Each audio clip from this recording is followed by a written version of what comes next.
Today we've got a Blue Jersey Giant. Blue Jersey Giants are one of the largest chicken breeds that there are. They're known as gentle giants. They were developed in New Jersey. You want to talk a little bit? So they get their name from, obviously, from New Jersey, where they were originated. They were made as a dual-purpose bird. They obviously, being one of the largest breeds, they're a good meat bird, but they also lay about 260 eggs a year. They're very hardy and make excellent first-time chickens. Very docile, very easy to handle. They don't mind being picked up and carried.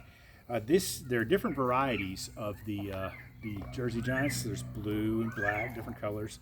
The blue, you may can see here, if you see her feet, she has blue feet, bluish tint to the feet.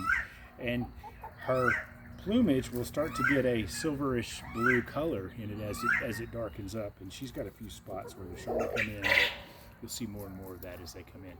All in all, good, docile, friendly bird.